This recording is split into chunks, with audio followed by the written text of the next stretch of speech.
À quel moment vous êtes-vous dit, là, il y a eu un miracle. J'ai laissé tomber ma voiture et sauté des repas pour pouvoir payer la crèche de ma nièce, pendant que ma sœur filait ses soirées dans les bars. Quand j'ai fini par lui demander pourquoi elle ruina ma vie, elle m'a lâché. La famille, ça s'entraide. Ensuite, elle n'a rien trouvé de mieux que de publier des vidéos de moi courant pour aider ma vieille voisine, en prétendant que je négligeais mes obligations légales. Je n'ai rien répliqué. C'était il y a 4 mois. Aujourd'hui, elle a fondu en larmes devant le juge, jurant qu'elle voulait juste qu'Emma la choisisse. Il y a 6 mois, alors que je me retrouvais au fond d'une voiture de police, les joues trempées de larmes, ma sœur Vanessa a débarqué chez moi après 3 ans d'absence totale. Elle était plantée là, Emma dans les bras, avec un regard qui semblait juger chaque centimètre carré de mon studio comme s'il la dégoûtait. « Tu végètes encore dans ce trou ?» a-t-elle balancé en passant Emma sur l'autre hanche. Je m'éreintais sur 2 jobs juste pour pouvoir payer ce studio miteux, mais je me suis contentée de la fermer. Vanessa a alors sorti son grand numéro. Elle venait de décrocher un taf de bureau, mais il lui fallait 800 $ par mois rien que pour la crèche. La famille doit s'entraider, elle a répété. C'est fou comme cette phrase ne sort que quand quelqu'un a besoin d'un coup de main. J'allais lui dire de se débrouiller quand la petite Emma a tendu sa minuscule main et m'a attrapé le doigt, refusant de me lâcher. J'ai craqué sur le champ.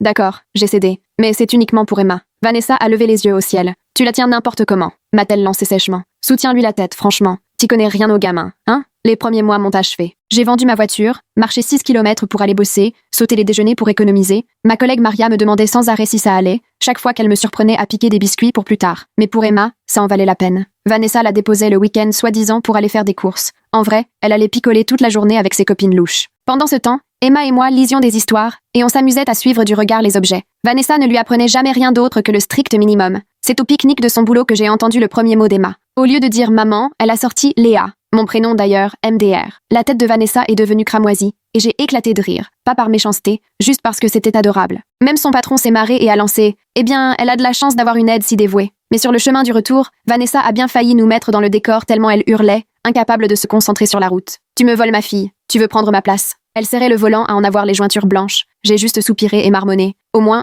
moi, je passe du temps avec elle. Et c'est là que j'ai tilté. Ongles fraîchement faits, gobelet de café avec un ticket de caisse pour un déjeuner à 15 $.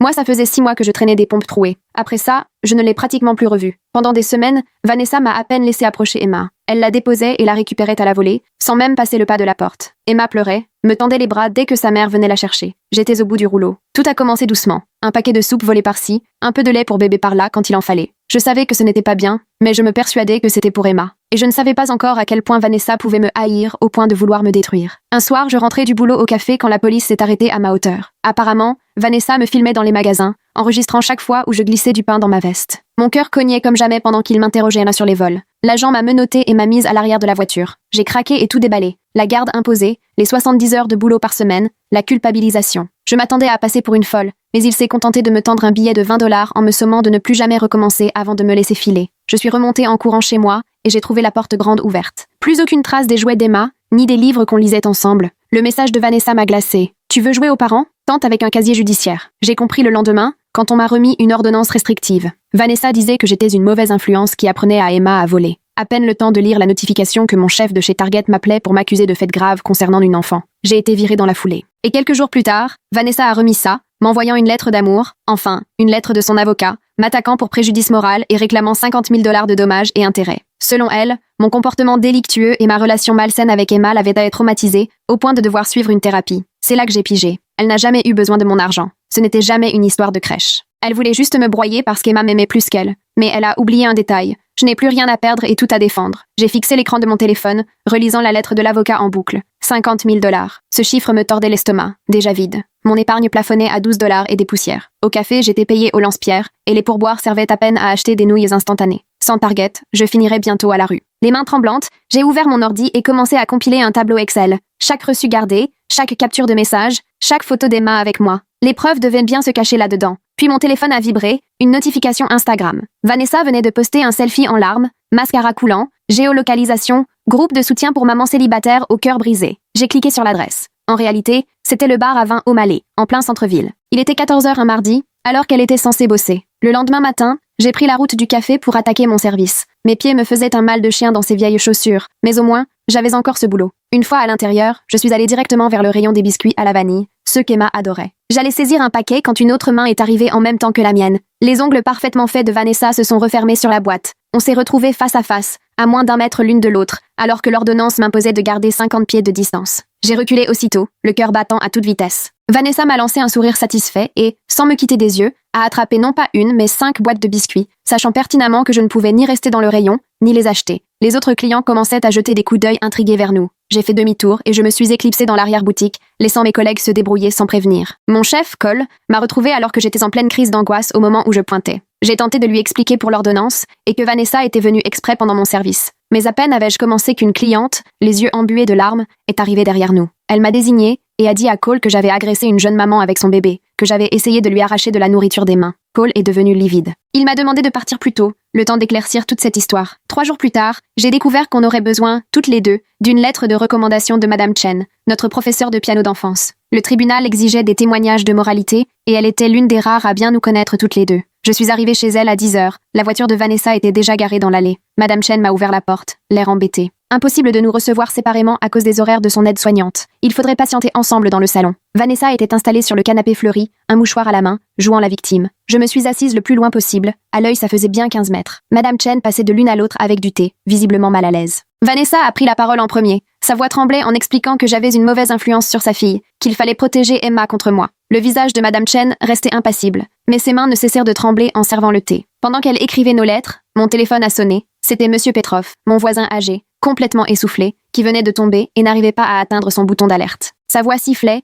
chaque mot semblait lui coûter un effort fou. J'ai regardé l'heure, plus que 30 minutes avant mon rendez-vous avec l'avocat, le dernier créneau possible avant l'audience. Si je le ratais, je devrais me débrouiller seule, mais Monsieur Petrov n'avait personne. J'ai couru les 6 pâtés de maison jusqu'à notre immeuble, grimpant les escaliers 2 à 2. Je l'ai trouvé coincé entre la table de la cuisine et le mur, le visage rouge d'effort. J'ai appelé les secours tout en essayant de le remettre à l'aise. Les ambulanciers sont arrivés juste quand mon téléphone s'est mis à vibrer. Le cabinet de l'avocat voulait savoir où j'étais. Après avoir attendu que Monsieur Petrov soit pris en charge et donné ma déposition aux pompiers, 2 heures s'étaient déjà écoulées. Vanessa n'avait pas perdu de temps. 1 heure plus tard, elle postait sur Instagram une vidéo où l'on me voyait partir précipitamment de chez Madame Chen, accompagnée de la légende « Elle abandonne encore ses responsabilités légales. Emma mérite mieux ». Sur la vidéo, on aurait dit que je fuyais mes obligations alors qu'en réalité, je courais aider quelqu'un. Les commentaires pleuvaient, tous à soutenir la pauvre mère célibataire. Le lendemain matin, je suis restée plantée devant la nouvelle crèche d'Emma, de l'autre côté de la rue. Vanessa est sortie du bâtiment, discutant et riant avec la directrice, une pochette sous le bras. Même à distance, je voyais très bien le sac de marque qu'elle s'était offert pendant que moi,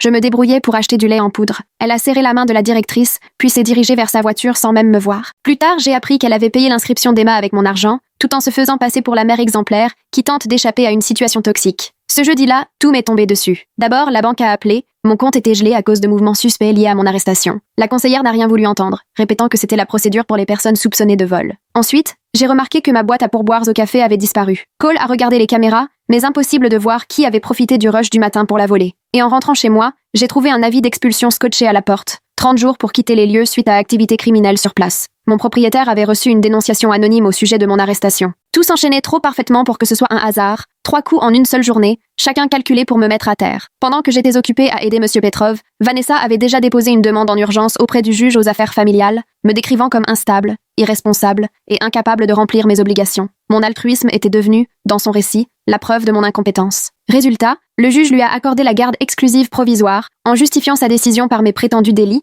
et mon absence à certaines audiences. Vanessa a continué son numéro au supermarché où j'avais été surprise à voler. Elle s'est effondrée en larmes dans l'allée où je travaillais avant, répétant à qui voulait l'entendre combien il était dur d'élever Emma seule et en quoi j'avais trahi la famille. Mes anciens collègues se sont attroupés autour d'elle, lui offrant mouchoirs et mots de réconfort. Nick, qui avait souvent remplacé mes horaires, lui a même passé le bras autour des épaules. Elle est repartie avec leur compassion et leur numéro. Ce soir-là, ma meilleure amie Alay m'a appelée. Sa fille avait pris la défense de pauvre Vanessa, à l'école maternelle. Visiblement, Vanessa avait multiplié les goûters, arrivant toujours avec des friandises et des histoires de mère courage. La voix d'Alay était tendue. Elle savait que Vanessa mentait, mais sa fille s'était attachée. Et puis, la mère de Vanessa gardait ses enfants 3 jours par semaine gratuitement. « Je ne peux pas me passer de cette garde », a-t-elle chuchoté. « Je suis désolée, mais il me faut sa mère. » Les images de vidéosurveillance existaient bel et bien. Je l'avais vérifié directement auprès de la directrice adjointe de la crèche lors d'un rapide coup de fil. On voyait sans ambiguïté Vanessa emporter les jouets d'Emma chez moi pendant que j'étais en garde à vue. Mais pour consulter ces vidéos, il fallait impérativement une décision du tribunal. Rien que l'avocat pour lancer ça, c'était minimum 2000 €.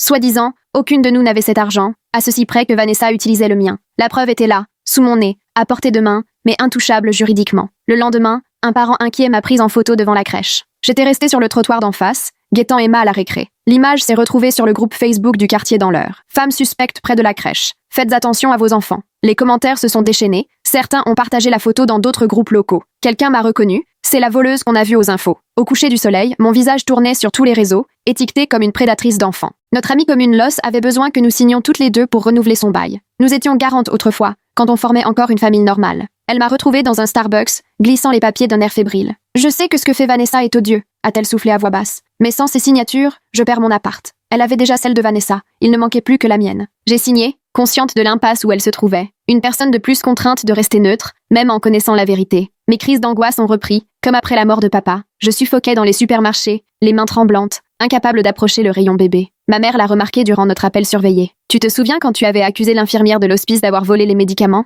a-t-elle murmuré. « Tu t'es trompée, ma chérie. Peut-être que tu devrais en parler à quelqu'un. » L'inquiétude dans sa voix m'a blessée 1000 fois plus que la colère. Vanessa, elle, faisait des captures d'écran de chacun de mes textos désespérés. « S'il te plaît, laisse-moi voir Emma. Elle a besoin de nous deux. Pourquoi tu fais ça ?» Sortis de leur contexte, agencés à sa façon, ils avaient à tout l'air d'un harcèlement. Son avocate s'en est servie pour prouver que j'étais instable. Le juge m'a interdit tout contact électronique, même pour parler d'Emma. Quand j'ai essayé de rassembler des témoignages, l'avocate de Vanessa envoyait aussitôt des lettres de mise en demeure. Mes recherches pour retrouver des témoins ayant vu Vanessa boire en gardant Emma ont été présentées comme des tentatives d'intimidation. Les équipes de la crèche, qui savaient pourtant la vérité, ont reçu des consignes strictes de ne pas parler de l'affaire. Un à un, mes témoins se sont tus. Vanessa avait pris la main sur tout ce qui concernait la santé d'Emma. Elle fixait les rendez-vous médicaux pendant que je travaillais, en utilisant la mutuelle que j'avais fournie. Quand j'ai tenté de changer l'horaire, la secrétaire m'a indiqué que je n'étais plus référencée dans le dossier. Seul le parent principal avait la main. Vanessa m'avait écartée, méthodiquement, de tous les systèmes que j'avais mis en place. 3 nuits blanches m'avaient rendue maladroite. J'ai inversé une commande au café, servi du lait de soja à la place de l'amande à un client.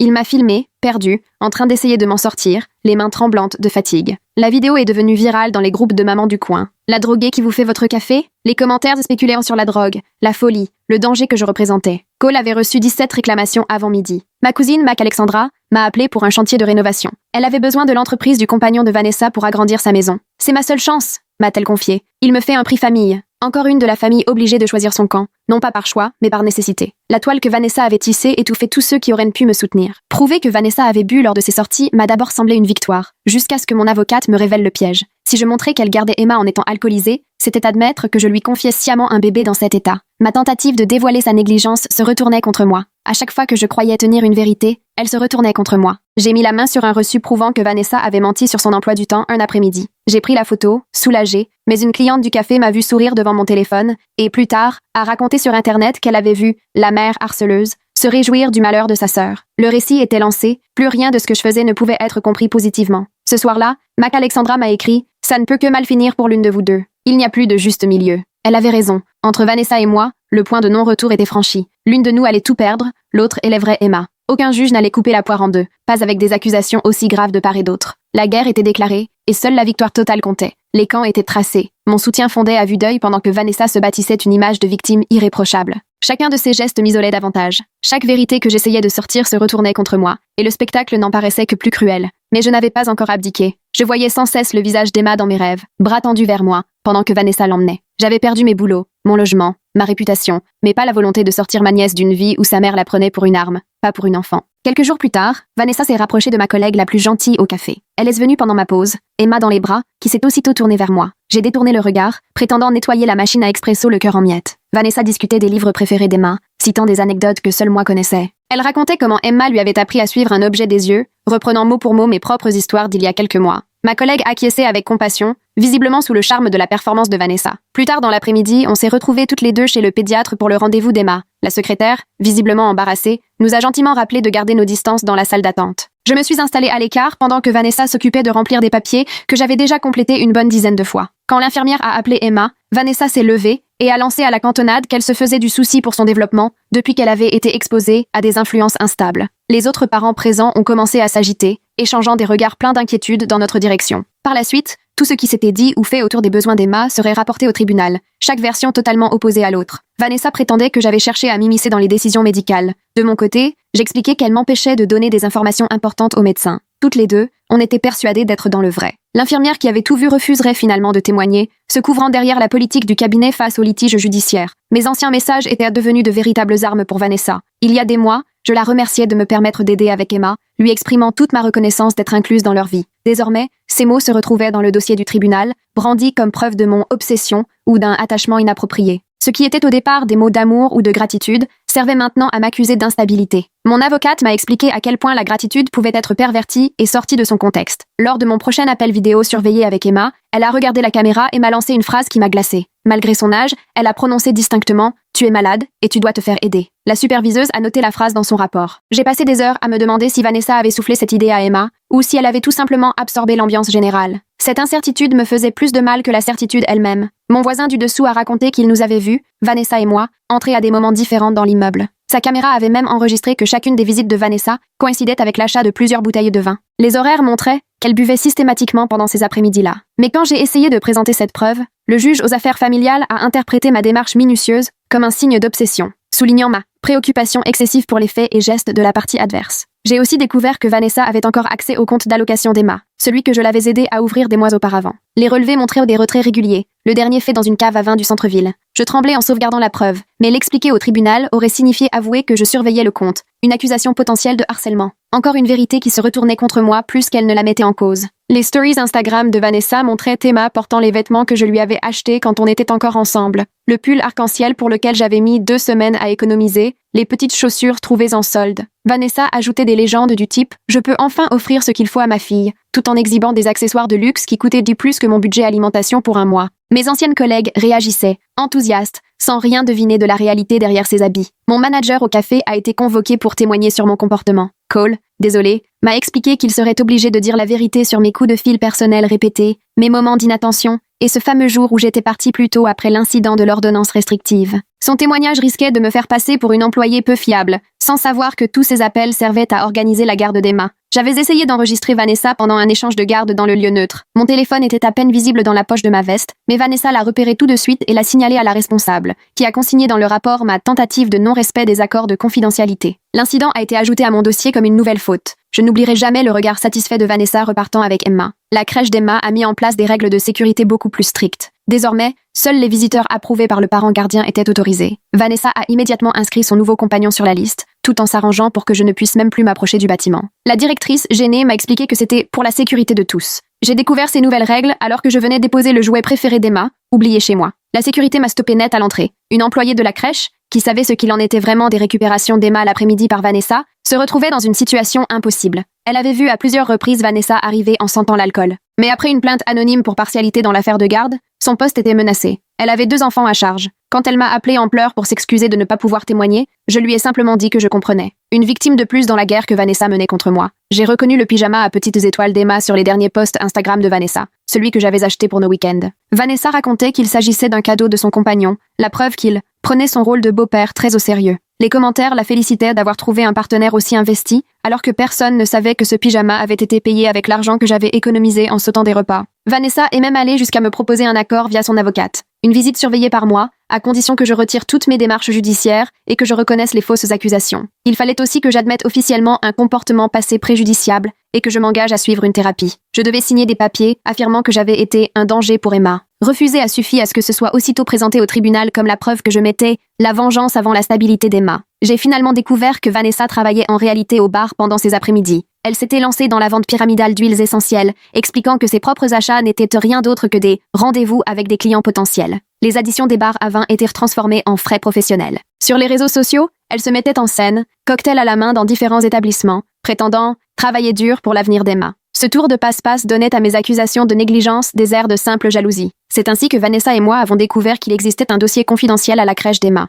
Il semblerait que le personnel ait signalé, plusieurs mois auparavant, des doutes au sujet des récupérations d'Emma par Vanessa, évoquant une odeur d'alcool et une démarche vacillante, mais il aurait fallu entamer une procédure judiciaire pour y accéder, ce que ni elle ni moi ne pouvions nous permettre pour le moment. Nous nous retrouvions donc, tous les deux, assis dans le même couloir du tribunal, séparés par ces fameux 15 mètres et demi, convaincus qu'il existait quelque part des preuves susceptibles de tout bouleverser, sans pouvoir y toucher. Ma démonstration de la négligence de Vanessa a pris une tournure inattendue lorsque j'ai découvert qu'elle était inscrite à des cours de parentalité obligatoires, imposés à la suite d'une intervention des services sociaux dont j'ignorais tout. Mes preuves de sa consommation d'alcool ressemblaient désormais à la recherche d'aide d'une mère en difficulté, me faisant passer moi-même pour un acharné, désireux de la discréditer à tout prix. L'histoire s'est retournée contre moi, dépeignant Vanessa comme une mère qui cherche à s'améliorer pendant que j'essayais de l'enfoncer. Ma mère s'est retrouvée face à un choix impossible le jour où Vanessa a menacé de lui interdire tout contact avec Emma. Elle avait déjà perdu beaucoup de membres de la famille. Emma représentait son dernier espoir de réparer les liens rompus. Lorsqu'elle a choisi de ne pas prendre parti plutôt que de me soutenir, j'ai compris ses raisons, mais cela signifiait perdre l'un de mes derniers témoins possibles. Elle a gardé un accès à Emma, alors que je me retrouvais de plus en plus isolée, sans soutien familial devant le tribunal. Résignée, j'ai commencé à provoquer des rencontres fortuites dans les limites fixées par l'ordonnance d'éloignement. J'avais appris les horaires de Vanessa pour les courses et me postais exactement à la distance requise, suffisamment près pour voir Emma, mais assez loin pour respecter l'interdit. Mon cœur se brisait de la voir assise dans le chariot, désignant du doigt ce qu'on achetait autrefois ensemble. Je devais garder contenance, malgré les larmes qui montaient, sachant que le moindre écart émotionnel serait photographié et retourné contre moi. Vanessa a commis une erreur en oubliant de changer les paramètres de son compte bancaire. Elle ignorait que j'avais gardé l'accès grâce à nos anciennes dépenses pour Emma. J'ai eu le temps de télécharger 6 mois de relevés avant qu'elle ne modifie ses mots de passe. Les preuves de ses habitudes de dépenses étaient irréfutables, mais m'en servir m'obligerait à avouer un accès non autorisé. Mon avocat m'a vite mise en garde. Cela pouvait être qualifié d'usurpation d'identité. Le nouveau compagnon de la mère de Vanessa s'est lui aussi mêlé de notre conflit, soi-disant pour jouer les médiateurs dans l'intérêt d'Emma. Mais ses publications sur les réseaux sociaux laissaient peu de doutes, multipliant les allusions à « ces tantes folles qui ne savent pas tourner la page ». Son offre d'aide n'était qu'un piège de plus, destiné à me faire passer pour l'élément perturbateur si je la refusais. Les tensions familiales se sont accentuées à mesure que chacun jouait sa propre carte. À force de me battre sur 2 fronts, j'ai fini par rater des échéances cruciales. En me concentrant sur l'audience relative à la modification de l'ordonnance d'éloignement, j'ai manqué la procédure civile. Le tribunal a enregistré un défaut de réponse, aussitôt exploité par l'avocate de Vanessa, pour démontrer mon supposé manque de sérieux. Chaque bataille livrée ouvrait une nouvelle brèche ailleurs. La stratégie méthodique de Vanessa devenait chaque jour plus évidente. Les frais juridiques me saignaient à blanc. J'ai atteint la limite de mes cartes de crédit gardées pour les coups durs, alors que Vanessa puisait dans l'argent de la crèche pour payer son avocate. Ce déséquilibre financier lui permettait d'enchaîner les requêtes, pendant que je m'enfonçais. Chaque document coûtait de l'argent que je n'avais pas. Le système favorisait ceux qui savaient s'y retrouver, ou s'en sortir financièrement. Un jour, la tension a explosé au parc où j'amenais Emma autrefois. Vanessa est arrivée en pleine promenade, m'accusant de violer l'ordonnance sous prétexte que je me trouvais dans un lieu où elle pouvait aller. Les familles présentes se sont éloignées tandis qu'elle criait ses accusations. Quelqu'un a fini par appeler la police. Même si je n'avais rien enfreint, le rapport m'a désigné comme l'instigateur. Le tribunal de l'opinion publique s'était déjà prononcé contre moi. Cole a réduit mes heures au café, prétextant des plaintes de clients sur l'attention que j'apportais au travail. Le nouveau planning ne couvrait même plus ma facture de portable. Il semblait vraiment désolé en m'expliquant que certains habitués menaçaient de ne plus revenir si je continuais à travailler là. L'ami de Vanessa venait d'être promu responsable d'équipe. Le lien était évident, mais impossible à prouver. J'ai fini par dormir sur le canapé de la salle de pause, avec l'accord réticent de Cole. Il savait que j'avais été expulsée, mais ne voulait pas s'impliquer davantage. Chaque matin, je me levais avant l'ouverture, j'allais me doucher dans la minuscule salle de bain, et je faisais comme si tout allait bien. Mes vêtements pendaient dans un coin, toute ma vie réduite à 2 sacs poubelles. L'appel de mon père est arrivé au cours d'une nuit particulièrement difficile. Sa voix, lourde de lassitude, m'a supplié d'arrêter de faire souffrir ma sœur. Il a évoqué la famille que nous étions, rappelant qu'Emma avait besoin de stabilité plus que de moi. Le coup le plus dur fut d'entendre qu'à ses yeux, je détruisais ce qui restait de notre famille. Il a pris soin de ne pas mentionner l'argent qu'il envoyait à Vanessa pour Emma. Mon enquête sur le comportement de Vanessa a eu des conséquences inattendues. L'employé de la crèche, suspendu pour partialité, a perdu bien plus que son emploi. Son fils lui a demandé pourquoi sa mère pleurait au dîner, son mari lui a ordonné de se tenir à l'écart de mes histoires. Toute sa famille a souffert alors qu'elle n'avait tenté que de dire la vérité. La charge des dommages collatéraux pesait chaque jour un peu plus lourd. Même son mariage commençait à craquer sous la pression. Un soir, elle m'a téléphoné, ivre et en larmes, pour m'annoncer que son mari lui avait posé un ultimatum. Soit elle rompait tout lien avec l'affaire de garde, soit il la quittait. Elle devait trancher entre soutenir Emma ou préserver sa propre famille. Je lui ai conseillé de penser avant tout à sa famille, consciente d'ajouter un nom de plus à la longue liste de ceux que Vanessa avait réussi à faire taire. Malgré tout, j'ai continué à me battre, même en sachant que des innocents en faisaient les frais. Chaque témoin que je contactais subissait le même harcèlement. Menaces sur leur emploi, tensions dans leur entourage, réputation mise à mal. Vanessa avait instauré un climat où me soutenir revenait à tout risquer. Son isolement était réfléchi, diablement efficace. Même ceux qui savaient ne pouvaient plus se permettre de parler. Ma dernière alliée m'a posé une question qui m'a hantée pendant des jours. Elle m'a regardée, l'air sincèrement inquiète, et s'est demandé tout haut si, finalement, Emma ne serait pas mieux avec Vanessa. La question est restée en suspens, et je n'ai pas su quoi répondre sur le moment. Mon hésitation en disait long. Je commençais moi-même à douter. Est-ce que je me battais vraiment encore pour Emma, ou était-ce devenu une question d'orgueil? Au tribunal, j'ai fait le choix difficile d'assumer mes difficultés passées avec la santé mentale. La thérapie après la mort de notre père, les anxiolytiques à la fac. J'espérais que cette transparence jouerait en ma faveur, en montrant ma maturité et mon honnêteté. Au contraire, l'avocat de Vanessa s'en est servi pour alimenter l'idée d'une instabilité chronique. Ma sincérité s'est retournée contre moi. Les preuves montraient que je n'avais rien vu des manigances de Vanessa pendant les visites surveillées. Elle filmait tout en cachette avec son téléphone, enfoui dans son sac, à un angle que je n'avais même pas remarqué. Des heures de vidéo où l'on me voyait tenter de garder mon calme pendant qu'elle appuyait sur toutes mes failles. Sorties de leur contexte, mes réactions paraissaient inquiétantes. Elle préparait son dossier depuis des mois. Son avocat a déposé une demande d'audience en urgence, sachant que le mien était déjà pris par un autre dossier. Ce conflit d'agenda signifiait que j'allais me retrouver sans défense lors d'un moment décisif. Ce genre de manœuvre trahissait une expertise et une organisation que Vanessa n'aurait jamais pu mettre en place seule. Quelqu'un de rodé au droit la conseillait dans l'ombre. Un jour, lors d'une accalmie en médiation familiale, le masque de Vanessa est tombé. Elle a évoqué Emma, disant qu'elle faisait le mauvais choix et qu'il fallait la sauver de mon emprise. Le médiateur a noté ses propos d'un air grave, et pour la première fois, d'autres ont perçu ce que je voyais depuis si longtemps. Vanessa était persuadée de sauver Emma de moi, et sa conviction la rendait dangereuse d'une façon que je n'avais pas encore comprise. Au fil de la procédure, de vieilles blessures sont remontées à la surface. Vanessa a parlé d'un sentiment d'être remplacée depuis l'enfance, d'avoir toujours eu l'impression que je lui avais volé ses parents, d'avoir été la préférée. Qu'Emma me choisisse l'a ramenée à cette vieille blessure. La bataille autour d'Emma dépassait largement la question de la garde. Elle englobait chaque instant où Vanessa s'était sentie reléguée au second plan. Comprendre ses motivations n'excusait rien, mais éclairait la violence de ses actes. J'ai affronté une vraie crise de conscience lorsqu'une occasion s'est présentée de recueillir une preuve capitale. Emma avait inventé une chanson que nous chantions ensemble, un moment de pur bonheur pour elle. Utiliser cette chanson pour la distraire pendant que je filmais la négligence de Vanessa m'a donné l'impression de trahir notre lien. Mais j'ai chanté malgré tout, me détestant alors qu'Emma riait et applaudissait sans se douter que je transformais notre complicité en arme. La personne que j'étais autrefois en aurait été écœurée. Ma transformation s'est opérée à mesure que j'apprenais à anticiper les tactiques de Vanessa. J'étudiais ses manœuvres, anticipais chaque mouvement et me mettais à réfléchir stratégie plutôt que cœur. La personne généreuse que j'avais été pour Emma laissait place à quelqu'un qui comprenait que la bonté était devenue une faiblesse dans cette guerre. Survivre m'imposait de devenir une inconnue pour moi-même. La preuve décisive est finalement venue d'un endroit inattendu. L'ancienne collègue du compagnon de Vanessa m'a contactée en voyant mon histoire circuler sur un groupe Facebook local. Elle avait entendu le compagnon se vanter, plaisanter sur les habitudes de boisson de Vanessa et sur la façon dont elle trompait tout le monde en jouant la mère parfaite. Son témoignage pouvait tout changer, mais elle exigeait l'anonymat, ce que je ne pouvais garantir. Une petite victoire, certes. J'avais prouvé un mensonge de Vanessa, mais cette satisfaction s'est évanouie le jour où j'ai vu Emma appeler spontanément « maman » lors d'un échange. Vanessa et moi en avons eu les larmes aux yeux, mais pas pour les mêmes raisons. Elle y voyait la confirmation qu'Emma l'avait choisie. Moi, je voyais une enfant qui s'adaptait pour survivre, donnant à chaque adulte ce qu'il voulait. Les dégâts de nos conflits devenaient impossibles à nier. La contre-attaque de Vanessa a gagné en force quand elle a su retourner la situation à son avantage. Oui, j'avais été pauvre, mais j'avais mis Emma en danger en acceptant une responsabilité que je n'étais pas capable d'assumer. Ma pauvreté devenait la preuve de ma négligence, non de mon dévouement. Le fait d'avoir volé de la nourriture était présenté comme une exposition d'Emma à des comportements délinquants, chaque geste désespéré transformé en faute de jugement. Tout reposait alors sur les images de vidéosurveillance du café concernant le comportement de Vanessa lors de plusieurs visites. Ces images pouvaient prouver qu'elle avait été ivre en s'occupant d'Emma, qu'elle avait provoqué elle-même les conflits, que sa version des faits était inventée. Mais il fallait des démarches juridiques et l'accord du siège pour y accéder. Les preuves étaient là, à portée de main, mais hors d'atteinte à cause de la paperasserie administrative. Mon enquête a révélé que Vanessa était au courant de mes vols à l'étalage depuis des semaines avant de réagir. Elle avait attendu l'instant où elle pourrait causer un maximum de dégâts,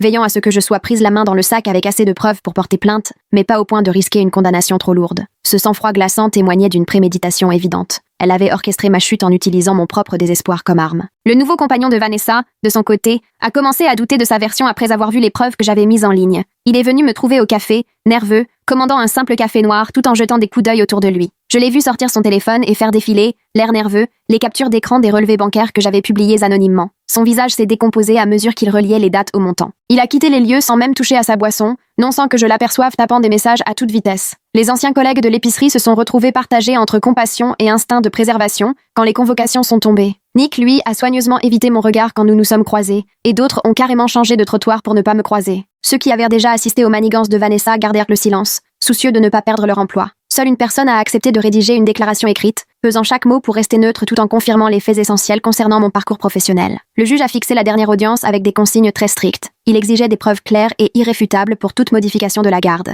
Mon avocat ne se faisait pas d'illusions sur la difficulté de la tâche. La pauvreté ne suffit pas à caractériser la maltraitance. Être pauvre ne fait pas de quelqu'un un mauvais parent, mais l'exploitation financière de Vanessa, cumulée à ses fausses accusations, pouvait suffire à franchir le cap. Tout allait dépendre de la façon, minutieuse, dont les preuves seraient la présenter. J'ai alors joué ma dernière carte auprès d'une cliente fidèle, dont la petite Emma venait parfois jouer avec moi au café. Après un moment d'hésitation, elle a accepté d'écrire une lettre de recommandation. Elle s'est souvenue de ce jour où j'avais réagi au quart de tour lorsque son fils s'était étouffé avec un raisin, alors qu'elle-même était restée tétanisée. Sa lettre est restée sobre et factuelle, se limitant à rapporter ce dont elle avait été témoin. Elle ne voulait pas prendre position contre Vanessa, mais elle a confirmé que mon comportement avec les enfants avait toujours été irréprochable. Lors de la communication des pièces, nous avons découvert que Vanessa était au courant de mon vol à l'étalage avant même qu'il ne se produise. Elle me surveillait depuis des semaines, collectionnant les preuves de ma situation financière précaire. Sur son téléphone, elle avait accumulé des photos de moi en train de vérifier les prix, de reposer des articles ou de compter ma monnaie. Elle avait attendu patiemment que je franchisse la ligne, que la pauvreté se transforme en délit. La précision de son timing trahissait des mois de préparation. Tout a basculé avec le message vocal qu'elle a laissé à son compagnon, complètement ivre. Ce soir-là, après une soirée bien arrosée, elle lui détaille laborieusement son plan, mais ses intentions sont limpides. Elle explique que me faire arrêter lui garantirait la garde, qu'elle a tout documenté, qu'Emma m'oublierait vite. L'enregistrement dure 12 minutes. Un flot d'aveux confus. Dès le lendemain matin, son compagnon l'a remis à mon avocat, les mains tremblantes. Il a expliqué avoir découvert d'autres messages et réalisé que Vanessa avait prémédité sa demande de garde bien avant de m'en parler. Il avait cru de bonne foi à ses mises en garde pour protéger Emma, mais il voyait désormais la froideur calculée derrière tout cela. L'authenticité du message vocal a nécessité des expertises techniques. Un spécialiste a confirmé qu'il n'avait subi aucune modification. Les intonations de Vanessa concordaient avec d'autres enregistrements et l'horodatage correspondait parfaitement à ses déplacements ce soir-là. Les métadonnées confirmaient tout. Nous tenions une preuve indiscutable de la préméditation. Le jour de l'audience finale, la salle était pleine à craquer. Du côté de Vanessa, il y avait nettement moins de monde que lors des audiences précédentes. Plusieurs de ceux qui m'avaient critiqué en ligne étaient installés tout au fond, dans une posture plus neutre. L'employé de la crèche qui avait perdu son poste était là, malgré tout ce qu'elle avait risqué, et m'a fait un discret signe de tête. Les deux sœurs de Vanessa arboraient les marques de l'épuisement après ces mois de conflit.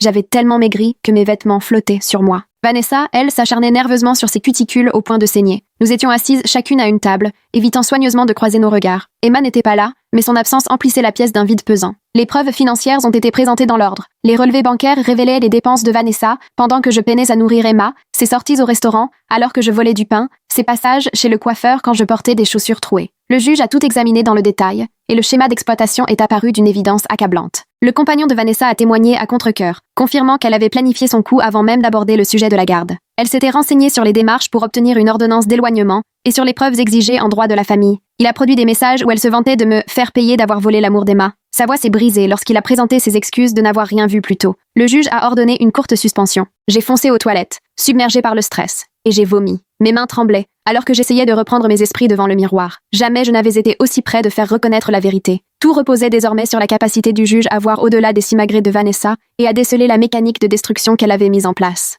À la reprise, son avocat a tenté de limiter les dégâts en affirmant que le message vocal était sorti de son contexte et que Vanessa cherchait seulement à protéger Emma. Mais les preuves s'accumulaient. Les images de vidéosurveillance du café la montraient arrivant sobre et repartant ivre, laissant Emma seule dans la voiture. Tout était limpide. Les relevés bancaires, authentifiés par les banques, prouvaient que Vanessa disposait d'argent pendant toute la durée du conflit. Le juge a retracé certaines transactions, notant que mes virements alimentaires servaient à financer de l'alcool et des achats de luxe plutôt qu'à subvenir aux besoins d'Emma. Tout montrait qu'Emma était instrumentalisée pour l'enrichissement de sa mère. Plus les preuves tombaient, plus le visage du juge se fermait. Vanessa avait déposé de faux rapports à la police pour des dégradations imaginaires, créé de faux comptes sur les réseaux sociaux pour répandre des rumeurs à mon encontre. Sa campagne était méthodique, implacable. Ce n'était pas le combat d'une mère soucieuse de sa fille, mais la destruction méthodique, froide, d'une rivale. Lorsque Vanessa a été confrontée au message vocal, elle a complètement perdu pied. Elle a tenté de se justifier, invoquant le stress et l'alcool, jurant qu'elle n'avait pas mesuré la portée de ses propos. Mais dès qu'on l'a poussée sur des points précis, son histoire s'est désintégrée. Elle a fini par reconnaître qu'elle savait très bien que je ne représentais aucun danger, qu'Emma m'aimait sincèrement et qu'au fond,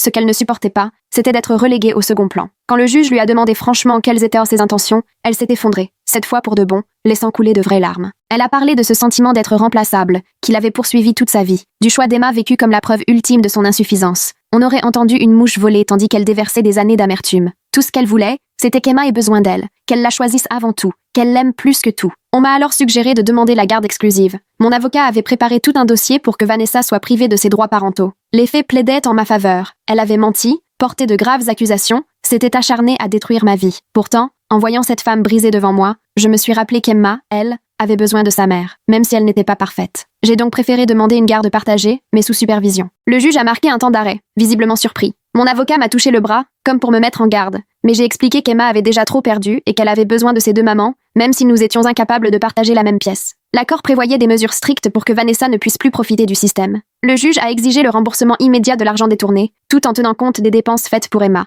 L'ordonnance d'éloignement a été adaptée pour que les échanges aient lieu dans un endroit neutre. Les poursuites pour fausses déclarations suivraient leur propre cours. Le nouvel arrangement me garantissait des moments précieux avec Emma, tout en empêchant Vanessa de prendre l'ascendant. La réaction autour de moi n'a surpris personne. Ceux qui avaient compris le jeu de Vanessa dès le début s'en sont sentis confortés. Les autres, dupés, ont eu du mal à encaisser la réalité. Les groupes Facebook qui me clouaient au pilori se sont soudainement tus. Certains membres m'ont présenté leurs excuses en privé, d'autres ont simplement effacé leur participation, comme s'ils n'avaient jamais contribué à l'acharnement. Le café m'a offert davantage d'heures. Cole est revenu vers moi, s'excusant de s'être méfié sous la pression ambiante. J'ai accepté le nouveau planning avec soulagement. Mon expulsion a été annulée dès que le propriétaire a compris l'injustice dont j'avais été victime. Petit à petit, j'ai remis sur pied ce que Vanessa avait tenté de réduire en miettes. À la crèche, j'ai retrouvé mon statut de visiteur autorisé. De son côté, le compagnon de Vanessa a mis fin à leur histoire sans délai, ayant lui aussi été pris dans sa toile, persuadé de protéger une pauvre mère en détresse. Il a même proposé de témoigner si la justice le sollicitait. Son départ a laissé Vanessa face à elle-même, contrainte de gérer, pour la première fois, les conséquences de ses actes sans personne à manipuler. 3 semaines plus tard, j'ai eu mon premier week-end officiel avec Emma. Elle a accouru vers moi, bras ouverts, au point de rendez-vous.